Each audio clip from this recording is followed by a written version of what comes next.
Yes. Hi, everyone. Welcome to the Demystifying Human Design podcast. This is NoRa from Rhymes of Pleasure. My name is Ariane. I am from Iran. And together we are going to share our perspectives, our insights, our opinions, our clarities, our visions, our feelings about this week specifically the 37th and the 63rd gates that are in very different centers, but that we feel can have a very interesting connection. Um, these gates are the gates that the sun is moving through this week, which is why we are kind of putting a spotlight on them, which is why we are initiating our conversation from these gates.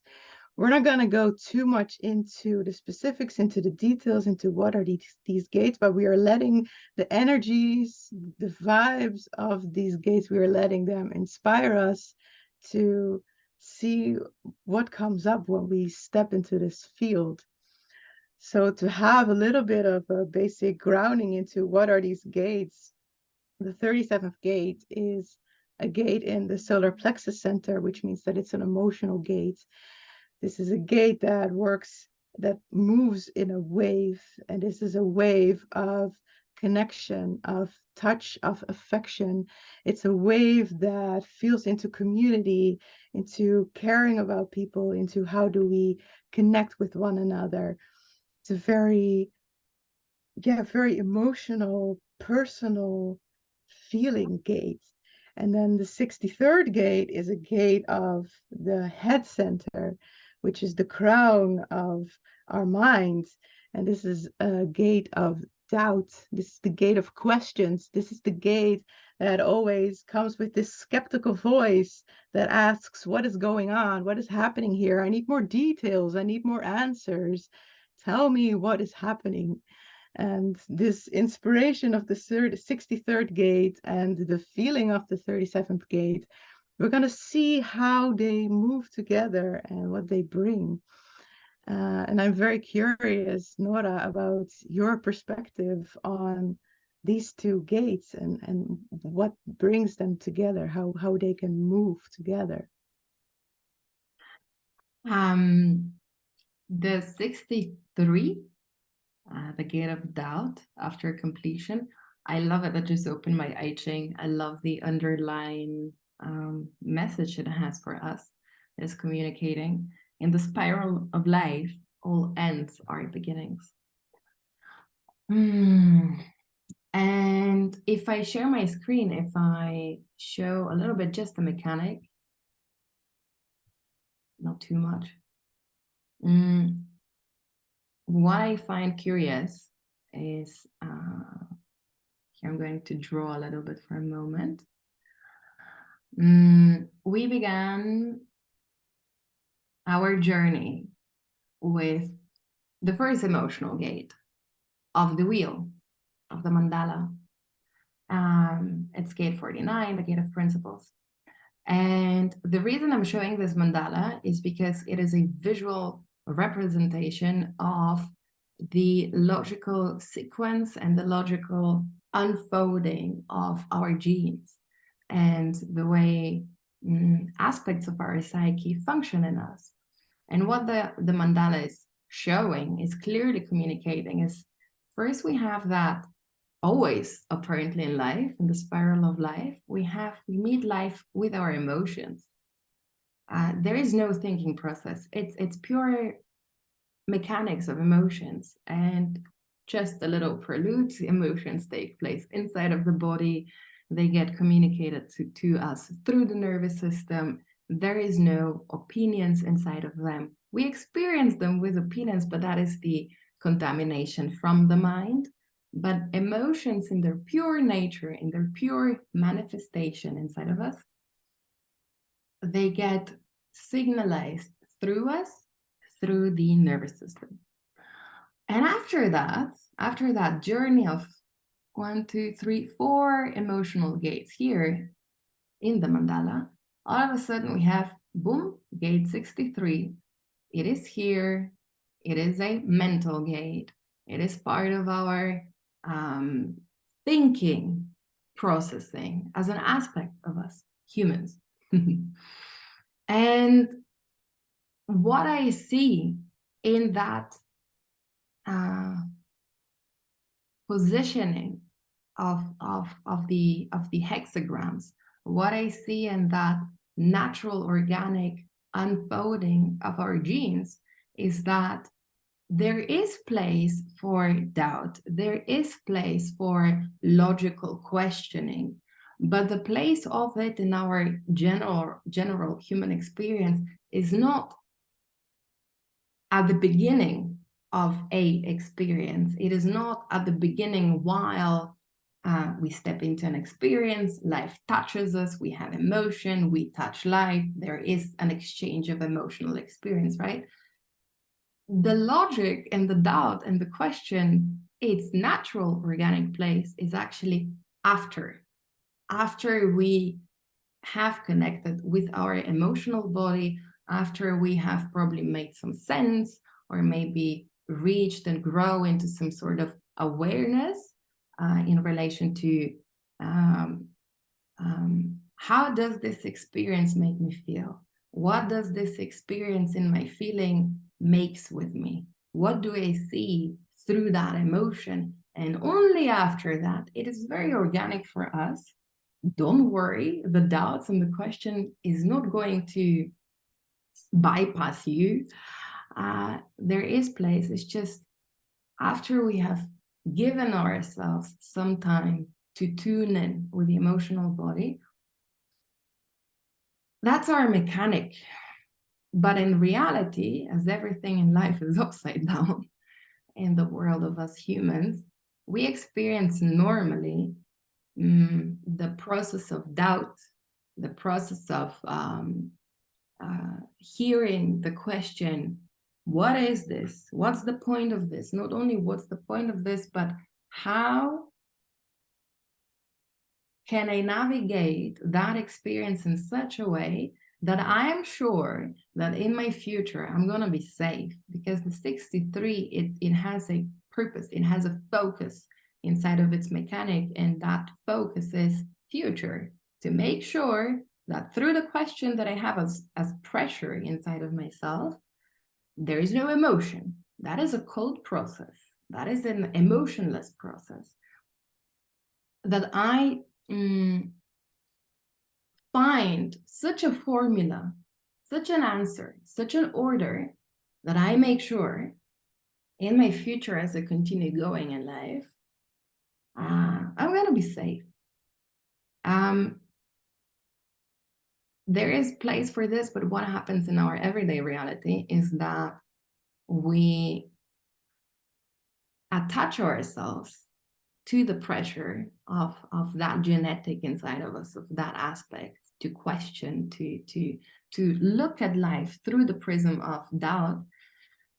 And very often we take away our own chance to reach here, emotional awareness, because probably I'm going to finish now my thought. I can elaborate later, but let's begin with step by step. To give it some shape and form to that thought is that emotional center here, our emotional body inside of us, it has two functions.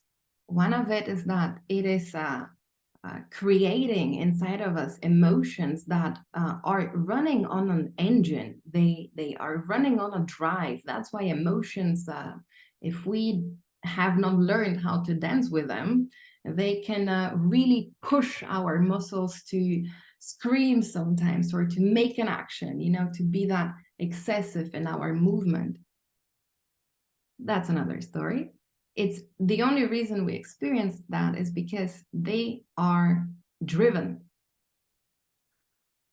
But the second function of our emotional body, it's our place for intelligence. It's another place. We have three. It's the second place inside of our human functioning to become aware of life and about life. And one of the ways that we are as humans designed to reach awareness is through connecting with our emotions. And if we focus excessively, now back to the genetic here sequence, if we focus too much on the doubts, if we focus too much on questioning, where is this experience going to lead me? Is that experience going to serve my comfort?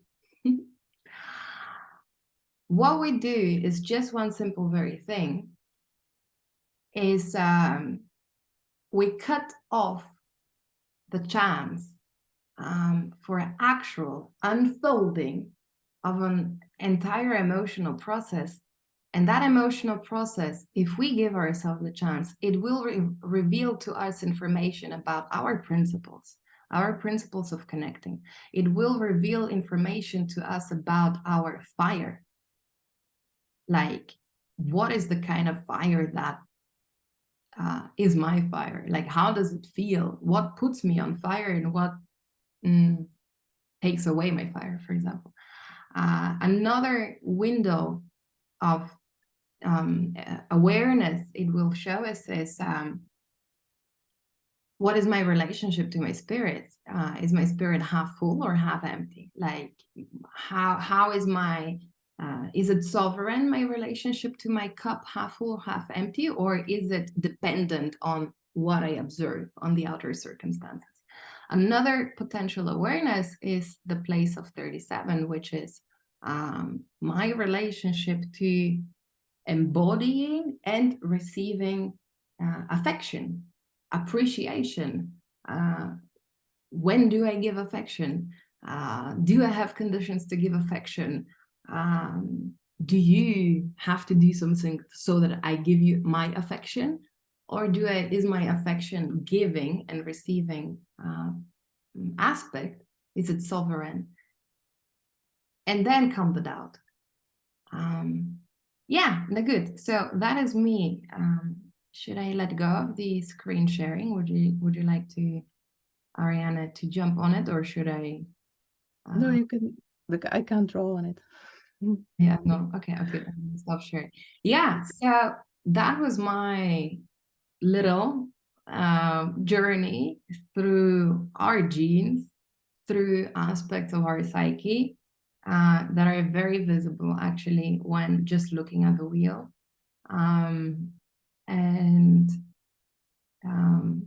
I find it very curious is because you and me in the past days, we've been kind of reflecting on it and having our own very private and personal, intimate experience with this topic of us, of appreciation, affection, being tribal, being looking for a community, filtering through discerning, what do I need to experience in order for me to be able to say, you are part of my community, for example.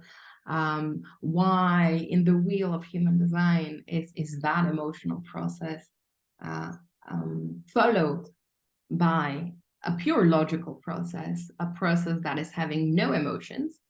It is very based on facts. Suck. There is this, there is one, there is two. I have 1 + 1 is 2, right? It's not an abstract journey. So yeah, I just wanted to show that there is actually connection.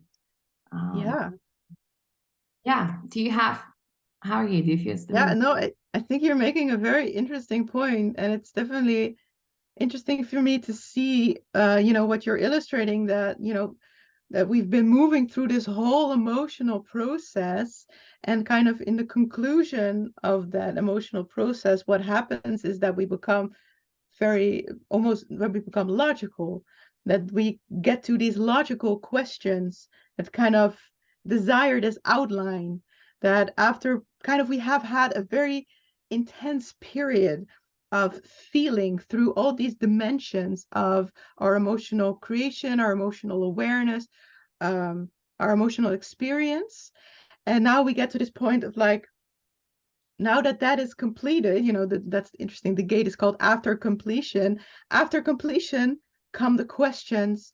And that's, there's this really beautiful thing of emotional clarity that happens when we are able to move through this entire emotional wave, when we are able to move into the highs and really expand, and then also contract into the lows. And in every gate of this emotional solar plexus system that we've gone through different dimensions of that emotional process. And now we're kind of coming back to this assessment of where this emotional clarity is kind of taking a step back and being like, what happened there? What's going on? What do we do with this now? How do we take this experience into the future? And it's interesting because usually we ask those questions kind of at the beginning. Like the distorted versions of those questions are when we kind of feel the initiation of an emotion. First, we're like, no, no, no, I have to define this emotion. I have to justify it. I have to give it a reason. Yeah. Then I can experience it. But this pattern is showing us that those questions come afterward, that we have this gift of moving through our emotions and without having questions, without trying to make sense of it, without rationalizing it. And that only afterwards, or let me put it this way, we have this intense fear the whole time that we will never have clarity, that it's never going to end, that we'll never be able to fix it, that it's always going to be drama, that it's always going to be intense. And then when we feel like we're never going to escape this uncertainty anymore, suddenly the right questions come to mind. Suddenly we are inspired with, wait, but what if this is what it's about? Wait, but what if this is what's going on? Because that's the interesting thing about the 63. It's not answers, it's questions. And it's interesting how the questions can bring more clarity than the answers, because the questions open a space to look at the situation from a certain perspective. And if we are able to really move through and allow those emotional processes, allow all the confusion, the fear, the the just darkness that happens there, along with the light and the happiness, of course, that's also a part of the emotional spectrum. If we are allowed to allow all of that, then we finally kind of wash up on the shore and are like, oh, okay, now I can really look at what happened here and ask myself the right questions, and take kind of this, it's an inspiration that has been moving through the body. It kind of comes to the surf, like opens the mind and be like, oh, okay, this is a whole new experience. This is a whole new way of looking at the world. This is a whole new dimension that's been opened to me. How can I explore this? How can I take this into the next phase? Because, after the 63, we're not done with the solar plexus system yet. That's we're not done. We're not suddenly going to be all clear and everything is going to be, but we have this moment where we get to ask the right questions and we get to bring a different dimension of awareness into the processes that we're going through. And for me, I think what kind of washed up on the shore at the end of this emotional experiences is that I'm having these new questions about the emotional awareness and about the mental awareness. And we were talking also yesterday about the connection between the brain in the head and the brain in the belly, which we have this huge bundle of nerves, which is kind of like a second brain in our belly, in our gut system, which is electrically and like has not just as much nervous activity as the brain in the head. And there's this nerve, it's called the vagus nerve, which is connecting these two brains. And I've always kind of known about this, but now I'm kind of, that's what it feels like. I'm like washing on the shore and I'm suddenly asking questions about, wait, what's actually going on here? What's actually the connection between these two brains, between our nervous system and our brain, between our gut awareness and our mental awareness, which of course are very big questions, but that's kind of the questions that washed ashore for me. Yeah. that's it's really interesting, the point that you made there, and it's really yeah, inspiring to look at it that way and to see the emotional process in where it, after completion, we now get to ask questions. Which one do you mean? This one, the continuation, the waiting up for the awareness, and then Yeah. questions. Yeah. Yeah. Yeah.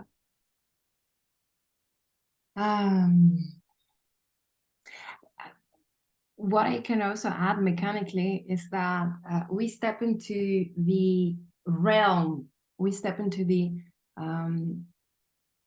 space of questions of doubt. At least that's our mechanic. Whether we do that, it's another topic. The first line has the innate composure. And I find it so just wow, right? The evolution of the hexagrams inside of the wheel, how the gate before that is an emotional one. It's a very tribal one. It's not about my individual experience. It's about our experience of connecting. And the next, right? And the next step of our organic movement as humans is composure.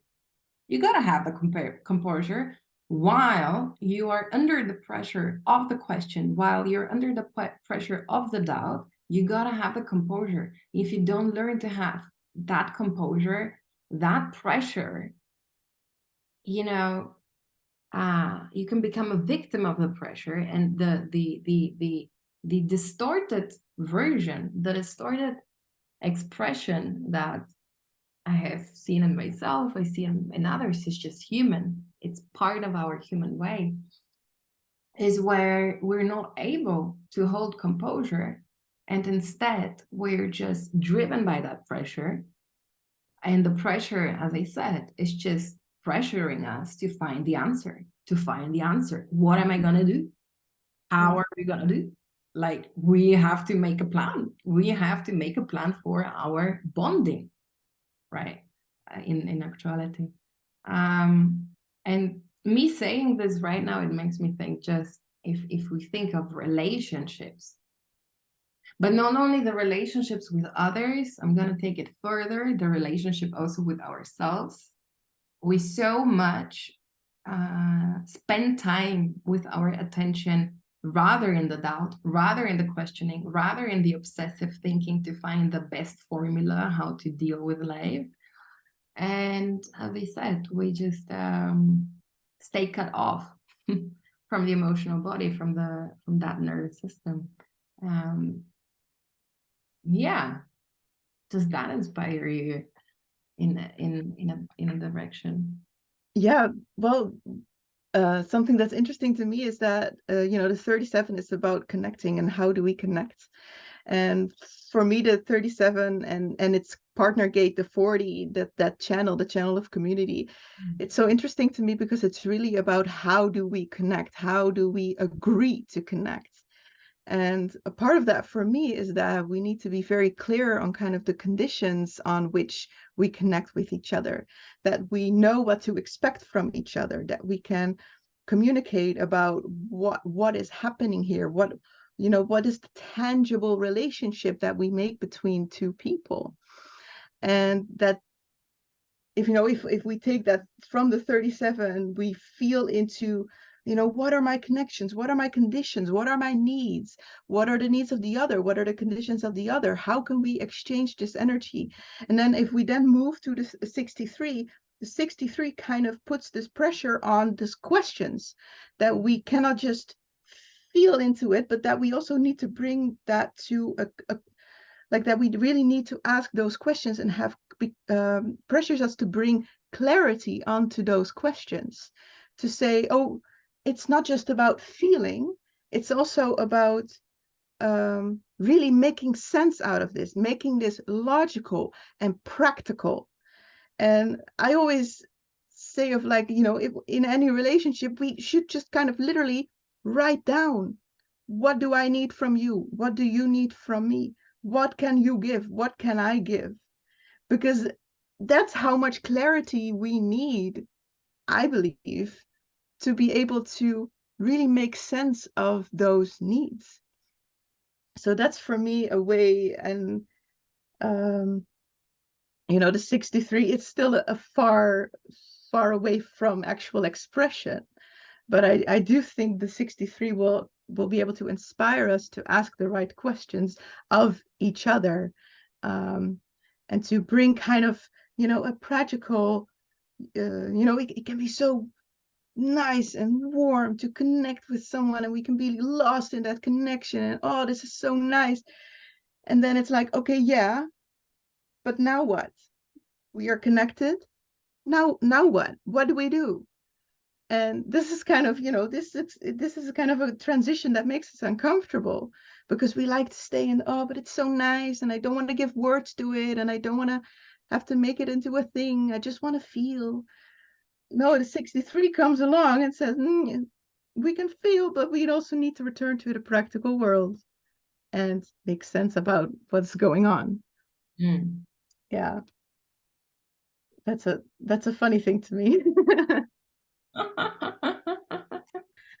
But, because we are co-demystifying human design, and we demystify the science of human design, but I think we also demystify our human design, right?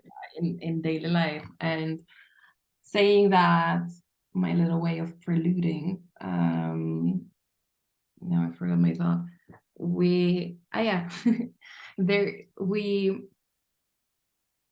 I think I have observed that my entire life, this huge conflict, this huge dilemma between our hotness and our juiciness and our emotionality and our abstract way of being, and our logic, our coldness, our thinking, strategizing for the future.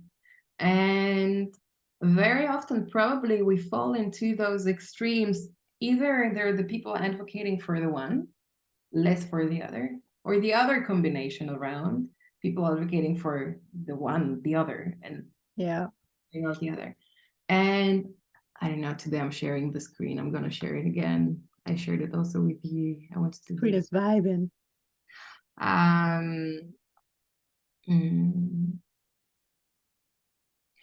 So if we have here an experiential way of feeling, which is abstract, and its way goes through emotional awareness, and then inside of each human person, genetically, there is this pure logical way. You know, it is a way where it's just about knowing 1 + 1 is 2.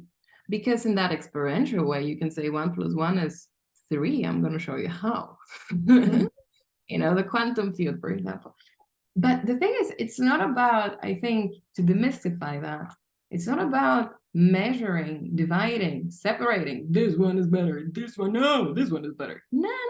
It's about actually recognizing the validity of the existence of both ways inside of us. And by the way, because we do also demystifying the human design system, it does not matter if you have here definitions or no definitions, that genes are inside of everyone. Yeah. Okay. Yeah, many out of that internal conflict, out of that conflict that we still have not resolved within ourselves. Is the logic better? Is the mind better? Or is the heart better? Right? The way of the feeling. I see, I'm becoming aware that we project our own conflict into our external reality of experience in our relationships then with other people. And yeah, my long little stimulation for awareness would be, you know, can we approach those two areas, those two aspects, those two segments, those two characteristics inside of ourselves? Can we approach them with equal validity, with appreciation, and to actually grow awareness through both. Mm. And I'm going to share the screen again to complete my thought, because I just got it, is that the emotional awareness, our emotional body, connecting to our emotional body is through the nervous system. But then we have body awareness, which is again through the body, because the nervous system are it. So it's by us connecting to our body, we actually balance out both the logic and the abstract, the feeling way. So we start balancing out our masculine, feminine, if you like, the mind and the heart. Here I can make a reference. I have heard from my, relationships. I know that with men. Oh, how do I stop the sharing? NoRa, the heart, it's good. The feeling is good. But at some moment, the mind, it has to take over. And it's nothing has to take over. The beauty is in the balance. And the balance is not something that I think many of us, we end up thinking, what is the balance? Let me think. Let me step back. Let me go away from you that I think. No, the balance is what I just drew on the screen, is connecting to the body. It's a body experience. It's not a thinking experience. It's a body experience. And then in the time, we may get to feel our own balance. And with that balance, we can continue our journey with 37 affection and expressing appreciation to the people that cross our paths. Yeah.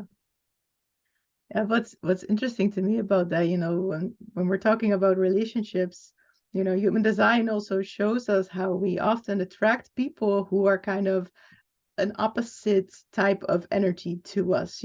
We attract people who can bring us balance, who can show us diversity, who can teach us things that expand us, that allow us to grow. So we often attract people close into our life who are very different from us. And especially when we do that, I think it's especially important to recognize that, because what we're going to want to do is to get the other person over to our side and be like, no, be more like me. Like, you be more like me.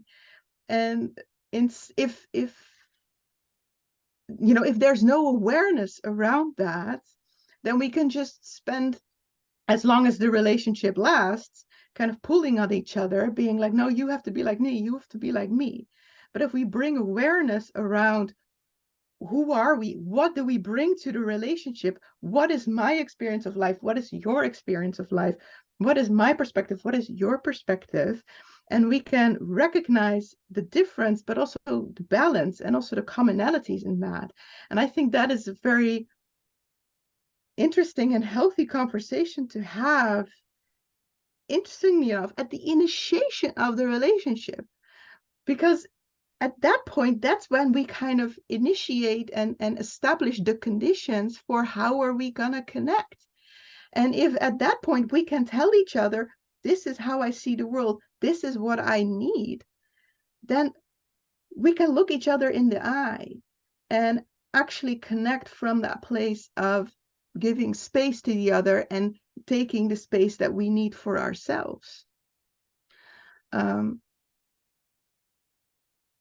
And this is why this is something that I think 99% of relationships pass over, because we get so caught up in the excitement of, a new love or a new relationship or a new friendship, a new connection. This is so fun. This is so great. Oh, so many things are happening, that we don't want to take the time to be like, okay, but what's going on here? What are the parameters that we are working with here? Because the people come into our lives to challenge us, to trigger us, to show us the things that are most uncomfortable to us. By definition, that is what's going to happen. We're going to touch into each other's deepest pain, whether we like it or not. That's not a choice that we have. That's not something we think about when we connect with someone, like, oh, let's go ahead and trigger them until they feel so uncomfortable that they want to leave. But that's what's going to happen. So if at the initiation of the relationship we acknowledge that, I mean, for me, that is a fact, then that allows for an awareness to kind of encircle that relationship, to say, okay, we're going to hurt each other, and that's okay, because we want to grow, we want to expand, we want to move. Life is going to hurt anyway.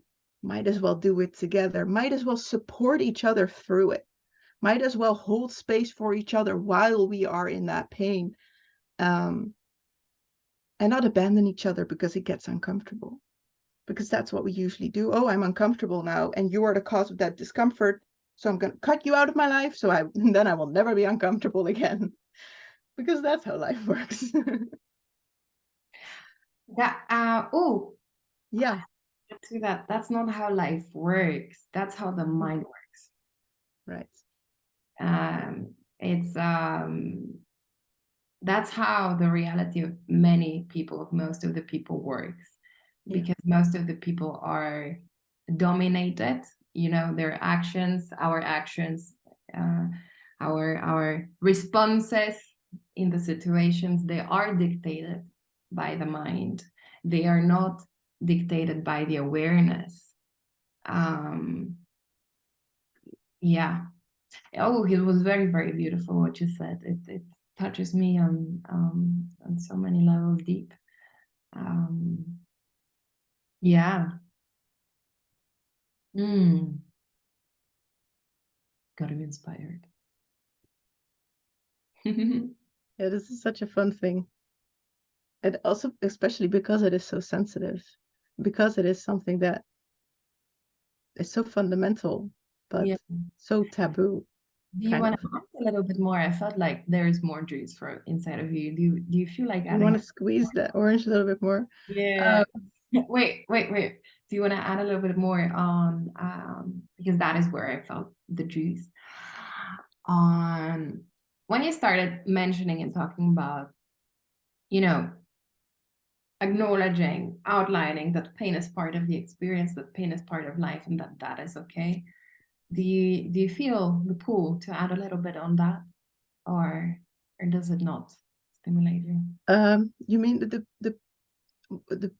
because I heard what you said was penis part of life, but you said pain is part of life. Pain. Oh my God, we need to make an episode where we talk about, I really want to talk about that. Penetration and reception. It's showing the duality, right? The male principles. So we're gonna have that conversation. We'll get there. Yeah. Pain. Well, for me, this is something that I've kind of observed in pretty much all relationships. Haven't really been in any romantic relationships for a very long time. Kind of ever since I came to this conclusion where I was like, if I'm going to meet someone, I want to meet them here. Not here in that excitement, but I want to meet them here. Like, okay, hey, hello, we see each other. What are we going to do? And since I kind of decided that, I haven't been romantically attracted to many people. And I mean, I don't know if that's related to each other. But I recognize that we get into relationships and we get into those in order to trigger ourselves, in order to mirror ourselves, and to mirror the most uncomfortable and painful parts of ourselves that we can't see. If we look at ourselves, there are certain things that we can't see, but we all want to grow and to evolve. That is what we are here to do in our life. So we're going to find people who mirror us in those aspects that we cannot see for ourselves. And if we don't know that that is happening, usually what we do is that we think that the other person is doing that thing, that they are mirroring us. You know, we are, the things about our significant other that bother us the most, those are the things that we ourselves do. And I mean, I'm not a Yourself. therapist or anything, but this is what I so clearly noticed in literally every relationship I've observed in my life. And this is just why we go into relationships, to be able to become aware of those things that we can't see in ourselves. So then if the other person is mirroring it and we just blame them and we keep telling them off and telling, you have to stop doing that, you have to stop doing that, and they on the other hand keep telling us to stop doing the things that they don't like and that they don't want to face about themselves, I mean, we get into this kind of this eternal conflict with no end, that has no conclusion, where we just keep throwing dirt at each other, refusing to see that we are the source of exactly that which bothers us so much. And I think if we create awareness around saying, I step into this relationship so that I can see my pain, so that I can see my blind spot, so that I can uncover the parts of myself that I don't want to see right now. That's why we get into a relationship. And, all the love and all the fun that we have together is so that it happens in a beautiful, loving, safe container. That's what we need in order to be able to make that connection, where we can connect so deeply with someone that they can dig into the deepest, darkest parts of us. We need that safety and that love as a container for that process. But this is something I truly believe. I believe that process is the reason we step into that relationship. And that's what I see happens in that channel of community, that channel 37 to 40. That's what happens. We meet someone to confront our darkest feelings. And it's what we experienced yesterday. Yes. And this is what I experience in most of my relationships, is where I get triggered or the other person gets triggered. And that it's such a beautiful thing in that moment to just hold space for each other, and just while you're just like, this sucks, this is horrible, I hate this, that you're just like, yeah, this is happening and this is great, because this is what's supposed to be happening. And I mean, it's the most difficult thing in the world. I mean, when this happens between us, I just want to run away. But because we both have the courage and the awareness to just be like, hey, this is what is happening, that's why it works. That's why we're able to move through these things together. And that's very rare, in my opinion. It's a very rare and beautiful thing. But I am praying that it's not going to be that rare anymore. I am praying that, because this is, I believe, how humans are supposed to handle their emotions. Yeah. Yeah. Does this make sense to you?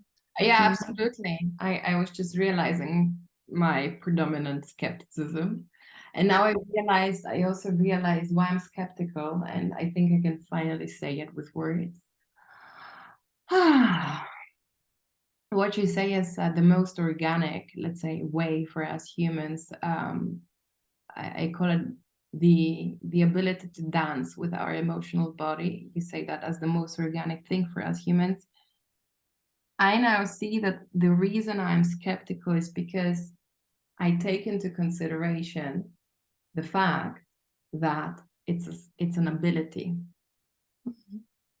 to be connecting with my own, not my NoRa, as a human being, my own emotional body, so that I grow awareness, right? And that with that awareness, I then, because from the place of awareness, honestly, life starts changing. The experience of the reality starts changing over time.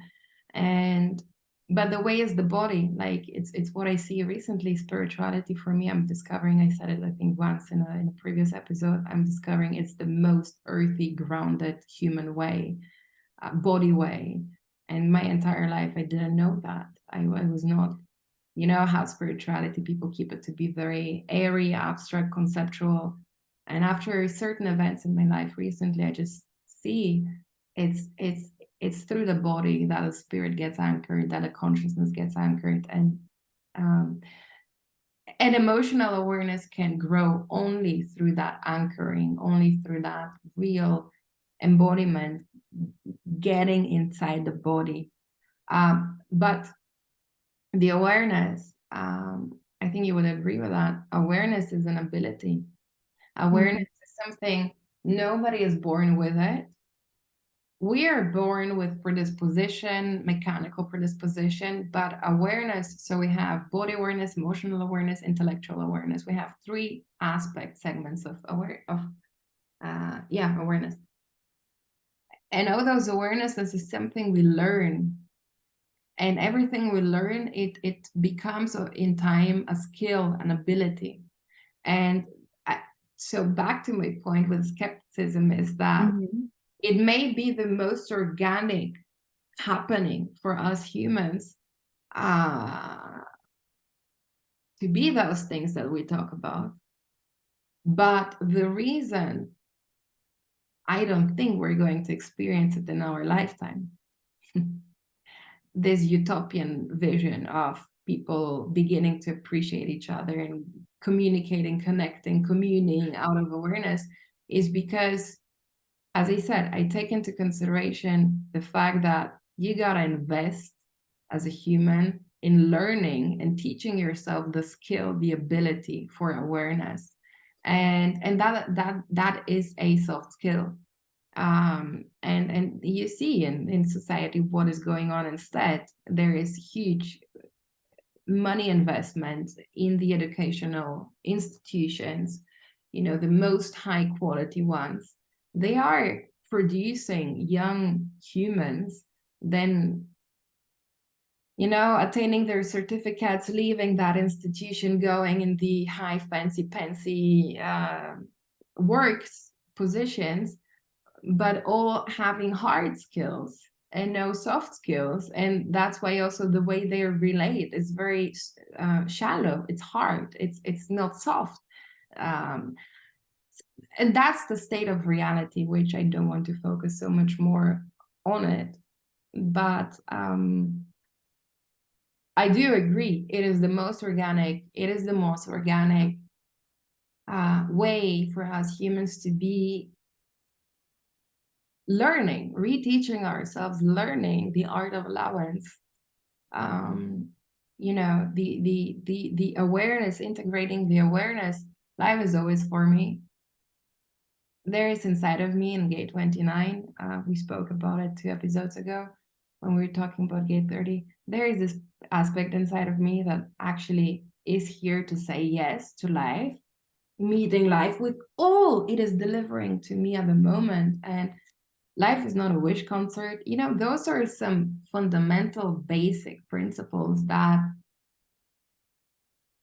to be feeling them on the inside, that my actions start coming out of them, right? That my actions are inspired out of those principles of awareness. That awareness, it's not a concept. The awareness has to unfold itself inside of us. And this is what I try to show visually before in the mandala. There are 4 emotional steps. There are the emotional steps before that awareness can actually take place. We are designed to be touched from life and to touch life backwards. We are designed to get affected. We're designed to feel something. As I say, if you don't feel anything and you have a problem feeling, you're dying, right? You're creating a path for yourself that you're deliberately dying on the end, dying out, drying out. The juice starts running out. The spirit, this excitement, the wonder for life, it starts going away. If we continue having the same story that we have been having for centuries, which is to feel is a problem, I gotta stay logical. Yeah. Can I add one more thing about because if I share again the screen, I just want to show how our emotions, or the ones that me and Ariane in the last episodes we have just looked at, all those here things we talk about, you know, in the episode about the principles and the revolution, having a new way of revolutionizing the world with our presence through awareness. You know, all those things here, all those emotions. Just look at our videos. These are projector gates. These are projector principles. Okay, if I step away from that coded human design language, if I use human language, it is the awareness of our emotions is a result of recognition, and not that somebody else recognizes you and soothes you and gives you the pillow and gives you the cup of tea. That's secondary. First, you got to recognize your emotional process inside of your own body. And if you don't do that, if you approach your body experience from the mind, again, I'm inspired from the projector principles. You or we humans are designed to start accumulating bitterness. And then we experience bitterness in the way we connect with other people. We experience bitterness, something inside of us is not really fulfilled, so we feel bitter. But that's we can experience it another way, which is success. Successful relating, successful questioning, successful growing intellectual awareness to see the formula for my future, right? That if I am in a partnership, we are gonna together create. But it has to come through out of awareness. But the only way for awareness, what those 4 gates are showing, the only way is recognition. I gotta recognize, and recognizing is not thinking, how do I recognize? Well, start feeling the body. Start noticing the nervous system, the kind of feels there are. Don't try to give them names. Wait for the names to follow over time after the awareness, you know, just don't rape the process. And yeah, I know for our vanity mind, it's not gonna sound very beautiful, but it is. We rape ourselves a lot. Yeah. With the dominating mind. Yeah. So such a beautiful way of framing this is that to experience an emotion, to ask the right question is a success. And you know, especially with feeling, it's funny because we kind of have reframed that to see that if I feel an emotion, that is because I'm weak. You know, we experience emotion as weakness, like, oh no, I'm feeling something and that's because I'm too weak to hold myself back from feeling. I'm too weak to resist it. I'm supposed to lock myself down and hold the guard and stop feeling. So if I do feel something, then it's because I am weak and I am fragile and I am unpredictable and flighty. And then, whereas, yeah, that reframing of when I feel something, it's because I am Alive. success. I'm alive. Yes, I'm alive. Imagine that every time we feel sad, we have a mini celebration saying, I'm alive. I mean, that's a completely different experience of emotion. And then we can, I mean, in the moment, sure, it doesn't feel like that. But at least afterwards, we can recognize, oh, I had a feeling. That's a victory. Well, the success is the result after the recognition. The recognition has to take place, right? And if when we do it's a verb, it's an action, it's an internal alchemy. It's what I train my clients in my embodiment coaching processes. Is it's being proactive with oneself. It's a verb. So I give myself the recognition, and through that, me giving the recognition. Yeah. There. That's success. That success rises up. And by the way, again, demystifying human design. Success, obviously, it shows so clearly the projector archetype, which is inside of every human being, because we all have so many aspects that are driven on the principle bitterness, success, recognition, lack of recognition. It's every human. I forgot my thought. That the experience of success. Yeah, the experience of success. Thank you. In society, it's again to compare what we're saying, because what we're saying, it's coming out of awareness. But what is going on in the physical, visible society is the definition of success, material gains, achievement.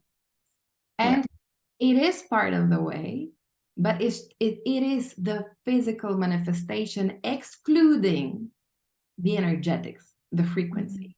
And what we do with our podcasting here, guys, is we are showing the whole view of demystifying the human design experience. It's taking into consideration the matter and the energy, both yin yang.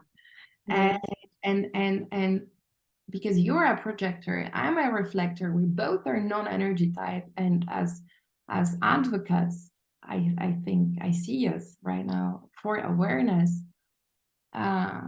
We are demystifying the definition there is in society about success. Success is including the step, the experience of recognition.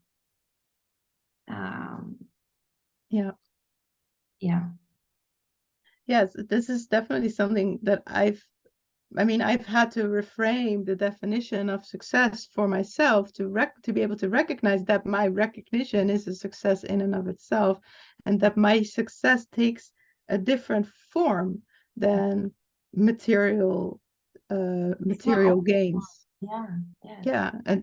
And that success has a different definition for everyone, and that I think there's one definition that we have that's like the common definition, but when we learn to recognize what is our definition of success, then success becomes a whole different experience and a whole different reward in a way.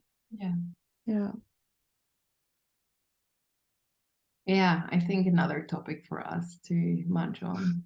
Definitely. There's a whole lot to be said on that front as well. That will have its time.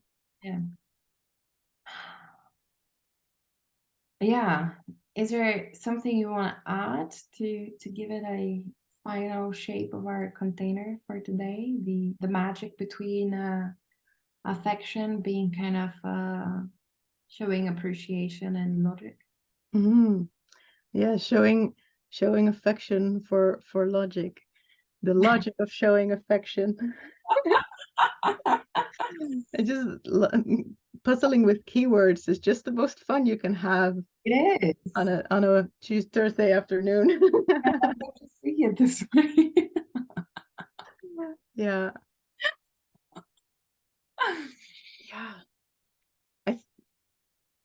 The most interesting thing to me is that, we've of the conversation that we've been having is that we've been moving through these emotional gates, like you've illustrated, and I feel like we're now, while the sun is moving through the 63, we're moving into a different perspective, and we're going to actually kind of reflect and on that emotional experience that we've been having.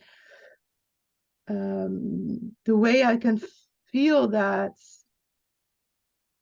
these emotional waves that we've been moving through, I believe they've allowed us to or what we've been talking about is how to make that very physical, how to make that something that it's really experienced in the body. And that, the 37 is really the most tangible and the most friction of them all, because it's about the interpersonal. That's how I look at the 37, the one that's the most entangled into relationships, into into Bonding. I'm sorry? Bonding. Yes, what happens between people. And so it creates kind of the most friction, because we start to kind of, now we get to question, what are our bonds? What are our relationships? What are our emotional experiences? Yeah, and I am going to be interested to see which questions this 63rd gate is going to bring, because it's going to be an interesting way to kind of try to frame all this emotional awareness that we've been gathering. Mm. Those are my final thoughts. Mm. Do you have any final thoughts, final reflections?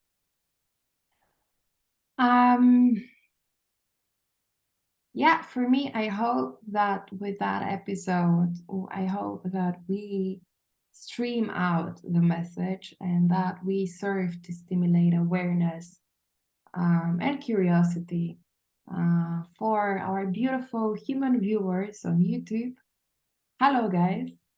To connect, to continue connecting, to continue recognizing the presence of your emotional body, and that it is of absolute validity and significance equally to with the presence of your logic.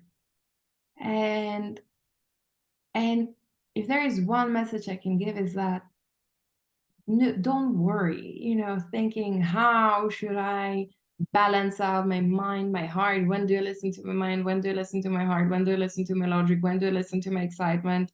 When do I do this? When do I do that? That's, again, trying to dictate life through the mind.